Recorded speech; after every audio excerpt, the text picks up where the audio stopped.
Brenda shtëpisë së Big Brother VIP Albania, ku çdo fjalë peshohet 2 herë dhe çdo ndjenjë vihet në dyshim, një rrëfim i sinqert mund të trondit, po aq sa një debat i ashpër. Këtë herë nuk ishte një përplasje që mori vëmendjen, por një deklaratë që ndryshoi krejt atmosferën. Rogerti vendosi të flasë hapur me Livian. Në një moment relativisht të qetë, larg zhrumës së debateve dhe tensioneve të përditshme, ai u drejtua asaj me fjalë që dukeshin të menduara gjallë. Kam pëlqim për ty, por edhe ti besoj që më pëlqen.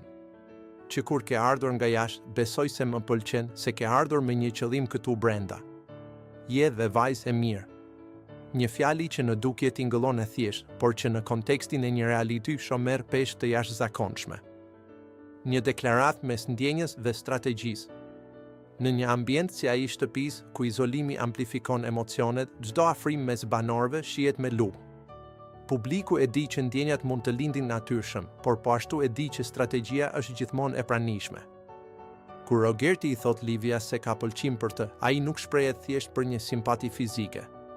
Ai përmend faktin që ajo ka ardhur nga jashtë me një qëllim. Kjo pjesë e deklaratës hap shumë interpretime. Apo e vlerëson ai për qartësinë dhe vendosmërinë?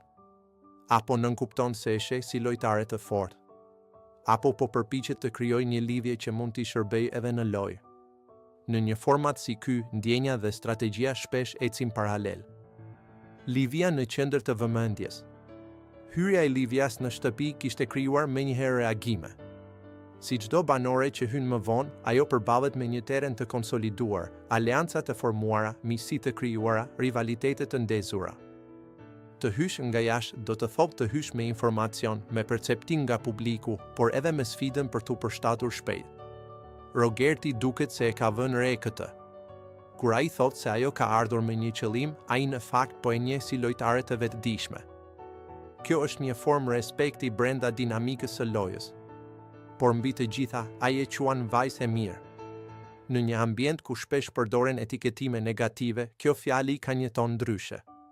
Është një përpjekje për ta vlerësuar si person, jo vetëm si konkurrente. Reagimi i Livias. Një nga momentet më interesante në situata të tilla është reagimi i personit që merr deklaratën.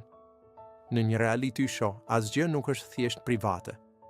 Çdo buzëqeshje, çdo hezitim, çdo shikim analizohet. A u befasua ajo? A e priste një rrëfim të tillë? A e ndau të njëjtin ndjenjë apo mbeti e rezervuar? Në këto situata, shpesh banorët përpiqen të ruajnë ekuilibrin. Një përgjigje shumë entuziaste mund të shihet si dobësi. Një përgjigje shumë e ftohtë mund të interpretohet si refuzim. Livia ndodhet përballë një zgjedhjeje delikate, të ndjek ndjenjën apo të mbrojë lojën. Romancë apo kapitull i ri strategjik. Historia e reality show-ve ka treguar se romancat janë ndër elementet më të fortë narrativ. Publiku lidhet emocionalisht me to. Çiftet krijojnë histori që mbajnë gjallë interesin javë pas jave. Por çdo romancë brenda një loje konkurruese është e dyfishtë, zemra dhe taktika. Nëse Rogerti është i sinqert, kjo deklaratë mund të jetë fillimi i një afrimi të bukur. Nëse në këtë ka edhe llogari loje, atëherë kemi hyrë në një kapitull të ri strategji. Ndoshta është pak nga të dyja.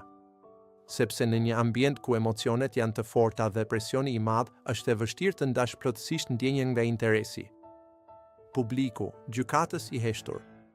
Jashtë shtëpisë, publiku tashmë ka nisur të ndajë mendime. Disa e shohin si një moment të sinqert, të bukur dhe njerëzor. Të tjerë janë skeptik. Pse tani është pyetja që shumë bëjnë. Koha e deklaratës ka rëndësi. A erdhi pas tensioneve të fundit? A është një mënyrë për të ndryshuar imazhin? A është një përpjekje për të afruar me një banore që perceptohet pozitivisht? Në reality, çdo veprim ka kontekst. Rreziku i ndjeshmërisë në një lojë të fortë.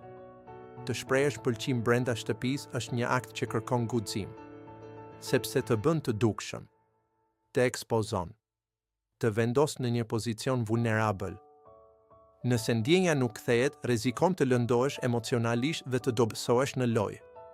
Nëse kthehet, mund të krijosh një aleancë të fortë, por edhe një shënjestër të dyfishtë për të tjerët. Çiftet shpesh bëhen objekt diskutimi, xhelozie dhe strategjie nga banorët e tjerë. Rogerti me këtë hap ka zgjedhur të dalë nga zona e sigurisë. Ndryshimi i dinamikës në shtëpi. Një deklaratë e tillë nuk prek vetëm 2 persona. Ajo prek gjithë grupin. Aleancat mund të rishikohen. Banorët mund të ndihen të përjashtuar. Mund të lindin tensione të reja.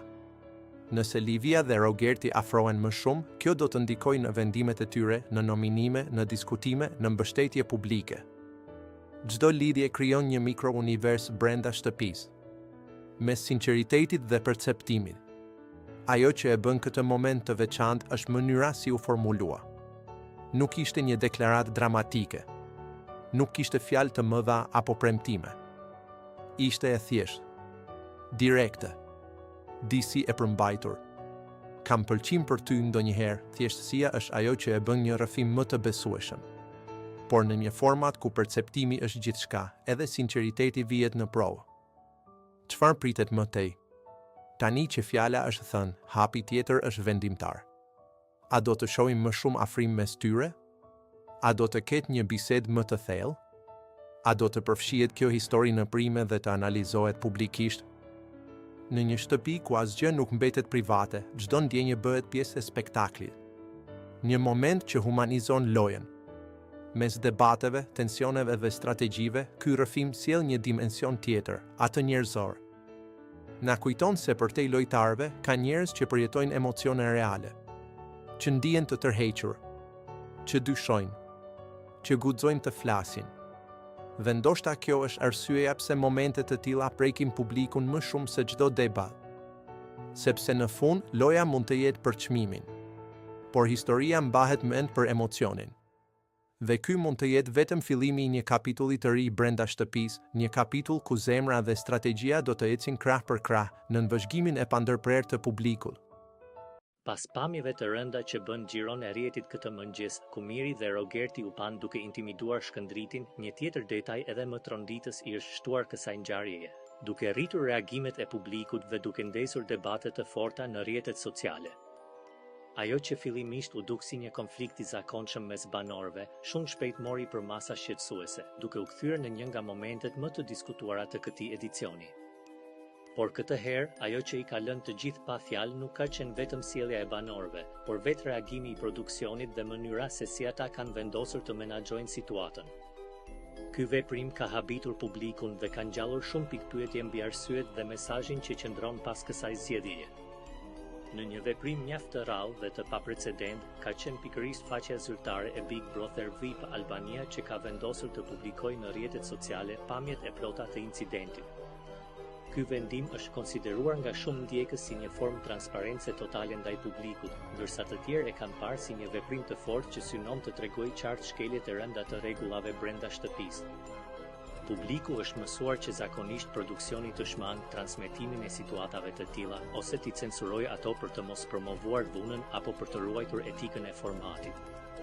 Për këtë arsye, publikimi i plot i pamjeve ka shkaktuar reagime të shumta, me shumë ndjekës që janë shprehur të habitur nga vendimi për të treguar çdo detaj të incidentit pa ndërhyrje. Në videon e re të publikuar tashmë zyrtarisht, shihet qartë momenti kur situata tensionohet ndjeshëm dhe Miri kalon çdo kufi të komunikimit normal, duke shkelur jo vetëm rregullat e formatit, por edhe normat bazë të bashkëjetesës. Sipas pamjeve, ai afrohet Shkëndritit me një qëndrim kërcënues dhe përdor tone shumë të ashpra, duke kaluar në kërcënime të drejtpërdrejta fizike dhe me jetë.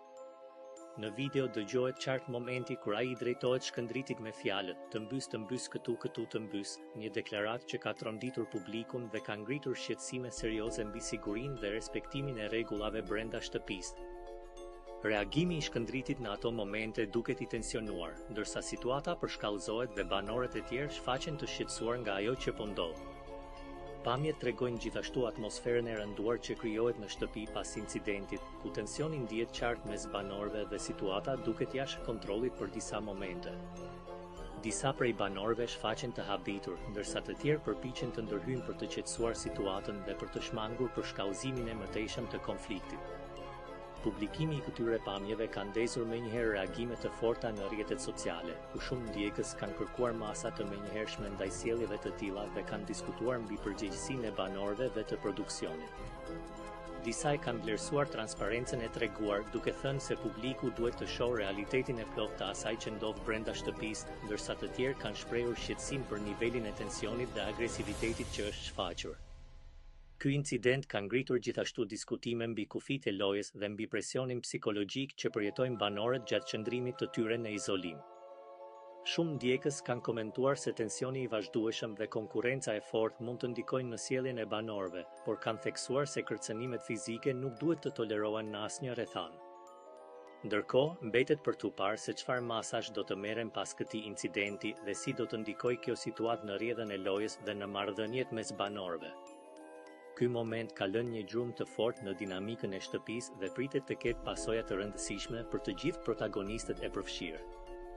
Një gjë është e sigurt, ngjarja ka tronditur publikun dhe ka rritur edhe më shumë vëmendjen ndaj zhvillimeve brenda shtëpisë, ndërsa debatet mbi kufijtë e sjelljes, përgjegjësinë dhe drejtësinë në lojë vazhdojnë të jenë në qendër të diskutimeve.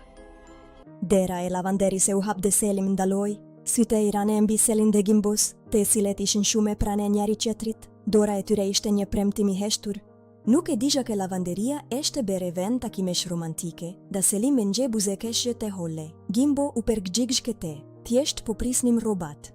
Ishte dashuri. Gimbo tha, dashuria nuk ishte thjesht emocion, ishte guksimi për të kene i pambrojtur pranë dikujt. Selin u nxje e kete. Unë nxjehem e kete me te, tha ajo. Zhurma e makinave u zhduk para vërtetësisë së tyre. Dashuria nuk zgjedh skene, vazhdoi Gimbo. Ajo ndodh edhe me zhurmes së makinave. Nishte nxje zgjedhje, çdo dita. Unë të zgjedhti, idha aj, dhe Selin ju përgjigj, edhe unë të zgjedhti. Dashuria nuk shpertën gjithmonë me bugje. Ndonjëherë ajo thjesht qëndron, mes rrobave që rrotulohen dhe duarve që nuk ndahen. Droni kë erdi pejër Selinën dhe Gimbon soli një moment shumë të forte emocional në shtëpi, duke mbledhur të gjithë banorët me kuriozitet. Selina dhe Gimbo u duken shumë të emocionuar, duke buzëkeshur dhe shigjuar çdo sekonde të vëmendjes që po merrnin. Por ndërkohë që ata gëzonin, Miri duke i krejt ndryshe. E qëndronte larg me një fytyrë serioze që tregonte se diçka nuk po i pelkente. Miri filloi të shfaqte shenja nervozizmi dhe këshillozi që nuk po arrinte ta fshihte, duke kriju një tension të dukshëm në ambient.